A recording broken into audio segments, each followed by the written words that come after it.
Irmãos, dando continuidade ao projeto Aprendendo com as Salvos, hoje falaremos a respeito das cartas gerais, as 5 cartas finais da nossa Bíblia Sagrada que antecedem o livro do Apocalipse. Como no passado, nós já falamos a respeito da carta de Tiago, o irmão de Jesus Cristo. Hoje, nós falaremos a respeito das outras 4 cartas, que integram aquilo que se denomina de cartas gerais. Estas cartas gerais, que serão estudadas no dia de hoje, elas são descritas em 5 livros, a sabermos, Hebreus, Tiago, Pedro, João e Judas. Tranquilo? Repetimos, querido. Como nós já estudamos Tiago em tempo passado, então tomamos a liberdade de deixar um link em alguma parte desta publicação, para que você possa assistir posteriormente os ensinos também com relação a esta carta. Antes de iniciarmos os nossos estudos propriamente, deixe eu fazer um pequeno parêntese aqui. Semana passada, nós concluímos os estudos acerca da Torá, o Pentateuco. Você lembra, né, querido? Pois bem, eu fiquei verdadeiramente impressionado, irmãos, com o número de pessoas que, sem nenhum conhecimento bíblico, simplesmente desprezam as coisas do Antigo Testamento. Pessoas que, com certeza, não estudaram nada de Bíblia Sagrada, porém com parco entendimento que imaginam possuir, se sentem no direito de falar um monte de baboseiras, se valendo do nome do próprio Jesus Cristo para defender aquilo que nem o inimigo até hoje teve coragem de defender.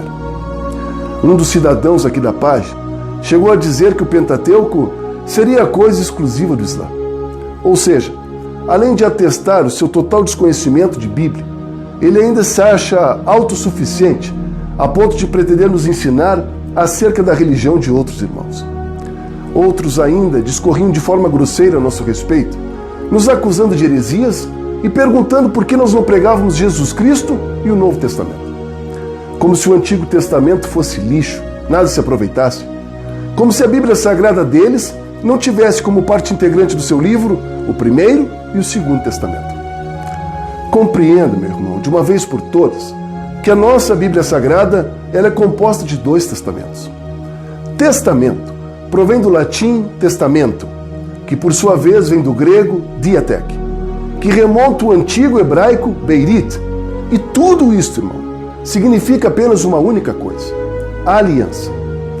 No livro do profeta Jeremias, no capítulo 31, verso 31, Deus já apontava para Jesus Cristo. Diz Deus ao profeta: eis que dias vêm, diz o Senhor, que farei um concerto novo na casa de Israel e na casa de Judá. O próprio Jesus, no livro de Mateus, em seu capítulo 5, versos 17 ao 19, nos ensina com todas as letras. Dizia o mestre: não pensei que eu vim abolir a lei ou os profetas. Eu não vim abolir nada. Eu vim para cumprir. Por isso eu lhes digo a verdade. Enquanto existir céus e terra, de forma alguma desaparecerá da lei alguma letra ou menor traço. Tudo se cumprirá. Agora preste bem atenção, querido, no que Jesus Cristo vai dizer no versículo 19. Dizia o Messias: e todo aquele que desobedecer um destes mandamentos, ainda que dos menores, e ensinar a outros a fazer o mesmo, será chamado de menor no reino dos céus. Mas todo aquele que praticar e ensinar destes mandamentos, será chamado de grande no reino dos céus. O que você precisa entender, meu irmão, de uma vez por todas, é que Jesus Cristo veio em nosso favor porque, infelizmente, nenhum mortal ainda hoje na face da terra foi capaz de conseguir cumprir fielmente a lei que nos fora dada por Moisés. E quando eu digo ninguém, querido, é ninguém mesmo. E nisso está incluso eu e você. E misericórdia, meu irmão, se você não concordar comigo nesta premissa. Somos pecadores e necessitamos todos os dias da graça do nosso Jesus. Porém, esta verdade, irmão, compreenda, não é outorga para você seguir pecando. Em 1 João, capítulo 2, verso 4, uma das cartas que iremos estudar ainda hoje, o apóstolo João fala aos seus: aquele que diz conhecer Jesus Cristo, porém não guarda os seus mandamentos, é mentiroso. E a grande verdade, irmãos, é que nunca esteve com ele. Peço desculpas sinceras pelo desabafo, mas Deus me provocou a semana inteira para falar um pouco mais a respeito disso. Se eu não o fizesse, irmãos, seria desobediência da minha parte. Após a vinheta, caímos de cabeça nos estudos das cartas gerais. Aproveite o ensejo e se inscreva no canal. Ative as notificações e nos ajude com que mais pessoas possam conhecer da verdade e da boa nova de Jesus Cristo. Não saia daí, querido. São apenas 10 segundinhos.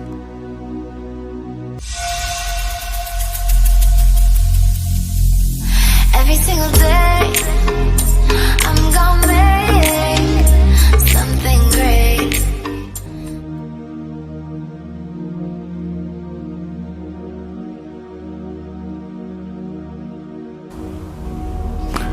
O título aos Hebreus provavelmente foi acrescentado no século II d.C. Como em uma exortação, o autor da carta tem em mente um grupo específico de leitores, com a grande possibilidade deste mesmo autor ter vivido com eles à época. O conteúdo da carta nos ajuda a identificar estes possíveis leitores, provavelmente cristãos de origem judaica. A maioria dos teólogos concorda que esta carta foi escrita para judeus na época da diáspora. Mas aí você me perguntaria, Gustavo, o que significa diáspora? E eu te responderia, querido, diáspora judaica refere-se ao distanciamento forçado dos hebreus de sua terra natal. Como Israel sofreu invasões de povos inimigos, consequentemente, estes hebreus se viram compelidos a se dispersar pelo mundo. Tranquilo? Pois bem, este é o público da carta: judeus dispersos de Israel. Já no que diz respeito ao objetivo da carta, ela nos deixa muito claro que o seu objetivo seria o de animar esses leitores a se manterem firmes em sua fé. Pelo que se depreende da leitura bíblica, apesar desses cristãos já terem dado mostras de sua fé e amor, eles precisam, em razão da forte perseguição que estão sofrendo, serem encorajados por alguém da sua confiança. O texto nos mostra que alguns deles estavam deixando de crescer em sua fé e pareciam estar negligenciando, inclusive, aos encontros públicos em igreja. É possível que alguns deles estivessem abandonando a fé, outros talvez querendo retornar ao judaísmo, já que esta religião do passado deles lhes parecia muito mais confortável e não sofria tanta oposição à época. A palavra de exortação, que está em Hebreus, no seu capítulo 13, verso 22, é um apelo para que eles possam guardar firmes a confissão da esperança sem vacilar. O apóstolo Paulo os convida, gentilmente, a olharem fixamente para o autor e consumador da nossa fé. Paulo deixa claro o ultimato que Deus nos dá por meio de Jesus Cristo. Seria a nossa última chance. Jesus Cristo é a chave. Precisamos compreender a supremacia de Cristo e nos agarrar a ela. A carta aos Hebreus é uma ampla interpretação e exposição do Antigo Testamento. Muitos teólogos aqui concordam que esta carta foi escrita como uma espécie de sermão de textos selecionados do passado. Os Salmos 2, 8, 95 e 110 são interpretados de forma brilhante pelo apóstolo Paulo neste livro. Hebreus nos traz um lindo testemunho de que Deus continua nos falando por meio dele mesmo, através de Jesus Cristo e por meio do próprio Espírito Santo. Ao citar o Antigo Testamento, o autor de Hebreus testemunha da sua história, das instituições do passado, dos personagens e das ações que tipificaram e prefiguraram o que se tornaria real com a chegada de Jesus Cristo. O argumento do autor aqui em Hebreus é seguir defendendo a centralização da salvação somente encontrada em Cristo Jesus. Jesus, o Filho de Deus, é o começo e o fim da história. A vida e a obra de Jesus centralizam toda a ação de Deus em favor da humanidade. E é justamente por isso, irmãos, que lá no início de Hebreus, o apóstolo Paulo nos fala com propriedade. E havendo Deus antigamente falado aos nossos pais, por meio de profetas, segue ele hoje nos falando, nestes últimos dias, por meio nada mais e nada menos do que o seu próprio Filho.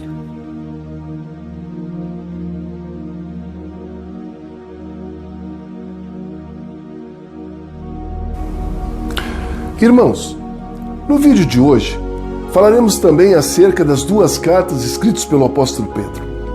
A autoria destas cartas, embora esteja descrita de forma bem clara na introdução da primeira epístola, incrivelmente, é motivo de discussão para alguns que não acreditam que um homem iletrado e inculto como Pedro pudesse ter escrito uma obra como esta.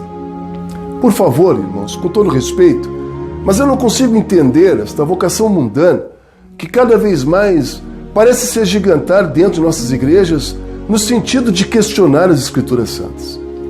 Deus tenha verdadeiramente, irmãos, misericórdia de todos nós. No capítulo 5, verso 13, da primeira carta de Pedro, o apóstolo faz referência a Babilônia, no Antigo Testamento. Importante considerar aqui, queridos, que quando o apóstolo cita a Babilônia, na verdade, ele está se referindo a Roma, a quem descreve como uma cidade orgulhosa, imoral e impiedosa. Ambas as cartas, tanto a primeira quanto a segunda epístola, ao que tudo indica, são escritas na cidade de Roma e destinadas para o mesmo público. Embora os assuntos sejam diferentes em cada uma das cartas, elas trazem em si contribuições teológicas importantes que precisam ser destacadas. Ao lado de Romanos, a primeira carta de Pedro é uma das cartas que mais nos traz a perfeita revelação acerca de quem Deus é e aquilo que Ele está fazendo. A natureza divina na obra de Jesus Cristo também é uma marca de Pedro. É através de seu sofrimento que a humanidade tem salvação de seus pecados. Pedro deixa claro a todos nós que esta escolha ela foi feita mesmo antes da criação do mundo. O sofrimento de Jesus Cristo é um exemplo para o seu povo. Segundo Pedro, a teologia da cruz sempre expressa de forma clara e direta uma grande verdade. Assim como Cristo sofreu, a sua igreja também sofrerá. Já a segunda carta de Pedro, ela tem muitas semelhanças com a carta de Judas, que veremos a seguir. Alguns até sugerem que Pedro tenha se utilizado de Judas para escrever esta segunda carta. Um absurdo. Mesmo tendo semelhanças entre elas, provavelmente, o certo é que os autores tiveram objetivos bem diferentes quando escreveram estas cartas. Pedro aqui está chamando a atenção à autoridade apostólica das Escrituras. Pedro afirma com todas as letras: homens falaram da parte de Deus, movidos pelo agir do Espírito Santo. 2 Pedro, capítulo 1, verso 21. Pedro também ataca os falsos mestres, no capítulo 2. E no capítulo 3, descreve a segunda volta de Jesus Cristo. O apóstolo Pedro exorta os cristãos da época a levarem uma vida cristã preparatória para a segunda vinda de Jesus Cristo. Em uma última análise, Pedro nos convida gentilmente a crescermos na graça e no conhecimento que somente encontramos diante de Cristo Jesus.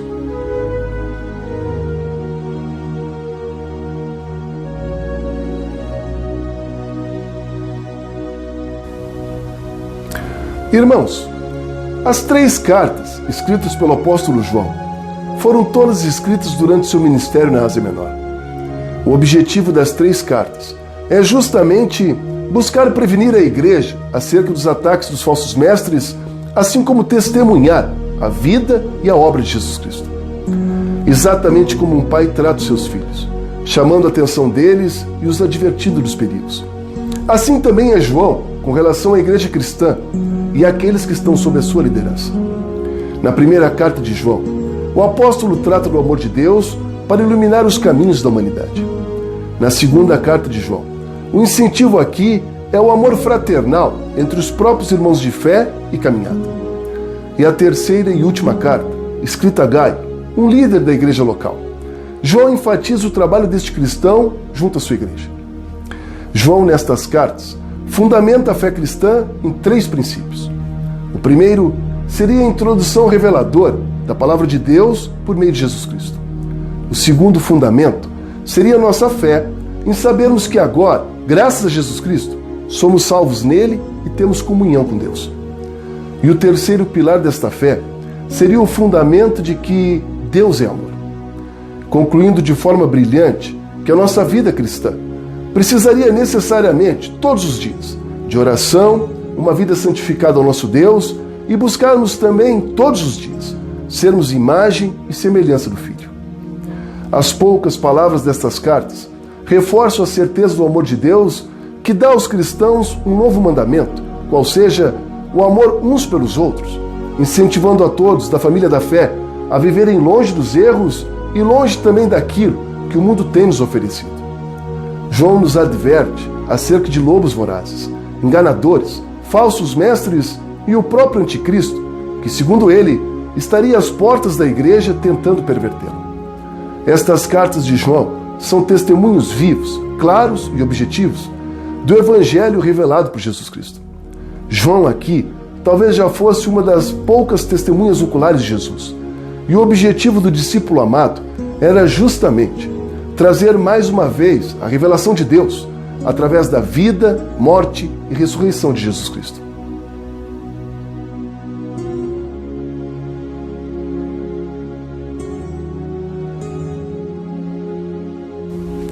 Irmãos, importante desde agora deixar claro a todos que Judas aqui não se trata de Judas Iscariotes. Judas aqui é o irmão de Tiago, que também era irmão de Jesus Cristo. Pouco se sabe sobre a história de Judas, o irmão de Jesus. Ele é mencionado nos evangelhos apenas quanto na relação dos irmãos do Nosso Senhor. Isto está lá descrito em Mateus, capítulo 13, verso 55, e em Marcos, capítulo 6, verso 3. Pois é, ao que tudo indica, irmãos, Judas e os demais irmãos de Jesus Cristo não creram nele durante seu ministério terreno. No entanto, após a ressurreição de Jesus, como nos informa a primeira carta aos Coríntios, em seu capítulo 15, versos 5 ao 7, estes mesmos irmãos passaram a dar testemunho vivo acerca da ressurreição de Jesus Cristo. Acredita-se que esta carta foi escrita entre os anos de 60 e 70 depois de Cristo, justamente em razão da temática da carta. Judas aqui, após uma rápida saudação, nos posiciona acerca do conteúdo da carta e passa a advertir-nos contra falsos mestres que pareciam tentar perverter a figura e a graça de Deus encontrada em Cristo. Judas nos lembra que a igreja sempre fora advertida acerca destes inimigos da verdade. Afirma que desde Enoque, o sétimo pós-Adão, o juízo de Deus sempre foi lançado contra os ímpios e que a função da igreja seria de perseverar firme na pureza da fé e da esperança. Judas nos traz uma feliz intolerância com a impenitência e a impiedade. Nos deixa claro que tanto a falsidade ideológica quanto a falsidade teológica são repudiadas por Deus e certamente encontrarão juízos nele. Em meio a todo este tumulto de falsidade da época, a igreja é conclamada a ser tolerante pelo Evangelho. Judas nos deixa claro que esta tolerância ela tem sim limites e que jamais poderá estar desassociada da verdade e da pureza do Evangelho de Jesus. Então é isto, irmãos. Espero sinceramente que vocês tenham gostado do vídeo de hoje e também tenham aprendido um pouco mais a respeito das cartas gerais. Deixe aqui embaixo a sua opinião, seu comentário, curta a nossa página e compartilhe deste vídeo. Se inscreva agora mesmo no nosso canal e ative as notificações. Nos ajude a levar conhecimento e a boa nova de Jesus Cristo a este lindo povo de Deus. Um grande abraço, um abençoado final de semana e lembre-se, a porta da graça, por pura misericórdia do nosso amado Jesus, ainda está aberta. Deus os abençoe poderosamente.